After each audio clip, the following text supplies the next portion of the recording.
আমরা খরগোশ এবং কচ্ছপের গল্প শুনি নাই কি?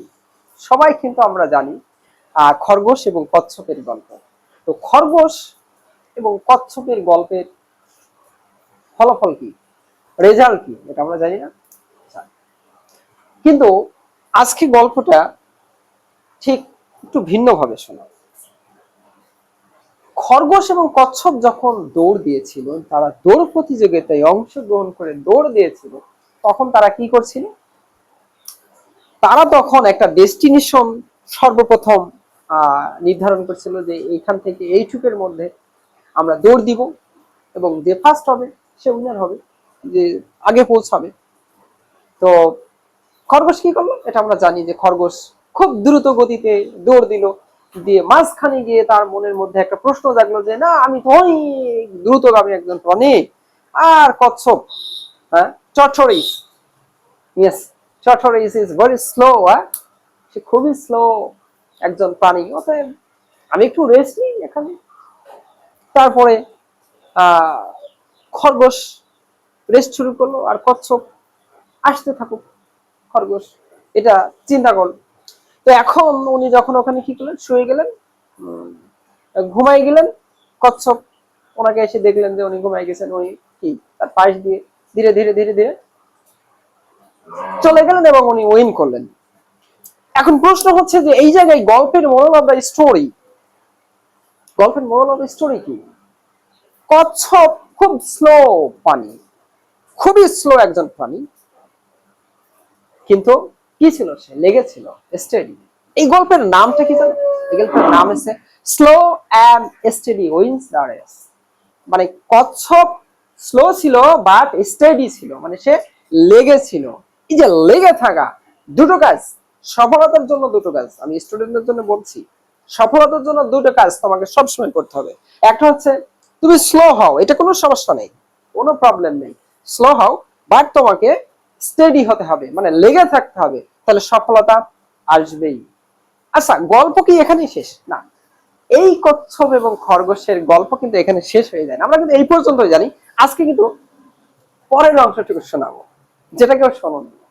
খরগোশ এবং কচ্ছপ পরের অংশের গল্পটুকু হচ্ছে এরকম যে খরগোশ এবং কচ্ছপ ওরা আবার ডেস্টিনেশন নির্ধারণ করলো, যে না, আমরা সামান্য শুধুমাত্র এইটুক ডেস্টিনেশন দিব না, আমরা আরো লং ডিস্টেন্সটা দিব, অনেক দূর দিব, সেটাই আমরা প্রতিযোগিতা নাও। ওকে, দুজন রেডি হয়ে গেল, নিল। এরপর কি, খরগোশ তো এইবার দেখা গেছে যে দৌড় শুরু করলে, এইবার তো খরগোশ আর কি করবে না, না বারবার আর ভুল করা যাবে না, এইবার দ্রুত গতিতে এক দৌড়েই চলে গেছে, একেবারে দিয়েছে দৌড়। তো দৌড় দিয়েছে, দিতে দিতে ঠিক শেষ প্রান্তে, একেবারে শেষ পর্যায়ে চলে গেছে। সেই প্রান্তে গিয়ে দেখছে যে ওখানে একটা নদী আছে। এখন নদী পার হওয়ার পরেকার ডেস্টিনেশন সে খুঁজে পাবে, তার লক্ষ্যমাত্রা খুঁজে পাবে। এখন খরগোশ চিন্তায় পড়ে গেছে, বিপদ, ও যতই দ্রুতগামী প্রাণী হোক, এখন ওই নদী ও কি করে পার হবে, এটা তো তার বিশাল প্রশ্ন। তখন উনি অনেক চিন্তা নিয়ে, হ্যাঁ, ওই নদীর পাশে বসে আছে। আর কচ্ছপ কি করছে? কচ্ছপ কিন্তু ধীর গতিতে গতিতে গতিতে এক পর্যায়ে ওই নদীর পাড়ে চলে আসছে। এসে দেখছে যে খরগোশ কি করছে, খুব চিন্তা টেনশন বসে আছে। তো তখন খরগোশ কি করলো, বসেই আছে। কচ্ছপ সে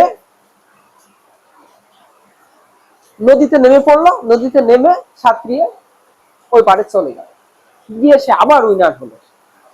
এখন সব সময় তুমি যে ফার্স্ট এগিয়ে যাওয়া, moral of the story, first এগিয়ে গিয়ে কিন্তু তোমার সফলতা আসবে না। এর পেছনে, এর সামনে, সব জায়গায় তোমার কিন্তু কিছু না কিছু প্রবলেম, সমস্যা থাকবে, সেগুলোকে তোমাকে দূর করতে হবে। এরপরে কচ্ছপ যখন ওখানে পৌঁছে গেল, তখন কচ্ছপ আবার ব্যাক আসলো। আসার পরে খরগোশকে একটা বুদ্ধি দিল, যে খরগোশ, তুমি তো এখন এই নদী পার হতে পারবে না, কারণ তোমার সেই অ্যাবিলিটিটা নেই। তো তখন তুমি কি করতে পারো, এখানে একটা বুদ্ধি উনি একটা দিলেন ওকে, যে তুমি এক কাজ করো, তুমি আমার পিঠে চড়ো, আমার পিঠে চড়ো, এই নদী তোমাকে পার করে দিই, যে আমরা দুজনে উভয়ে একসাথে ডেস্টিনেশনটা আবার ধরি। এই জন্য মোরাল অফ দ্য স্টোরি, তোমাকে আমি যে জিনিসটা বোঝাতে চাচ্ছি, যে জীবনের সফলতা নিতে হলে শুধুমাত্র খুব দ্রুত, খুব স্লো এরকম না, এর পেছনে তোমাকে যেটা থাকতে হবে বুদ্ধি, বুদ্ধিমত্তা। তোমার মধ্যে বুদ্ধিমত্তা থাকতে হবে। বুদ্ধিমত্তা থাকলে কোথায় কোন সমস্যা তোমাকে কিভাবে দূর করতে হবে, সেই সমস্যা প্রবলেমটাকে তুমি সলিউশন করে তারপরে তুমি তোমার গন্তব্যে পৌঁছাতে পারবে। ঠিক এই গল্পে খরগোশ এবং কচ্ছপ যেভাবে তারা তাদের ডেস্টিনেশন একসাথে অতিবাহিত হয়েছিল।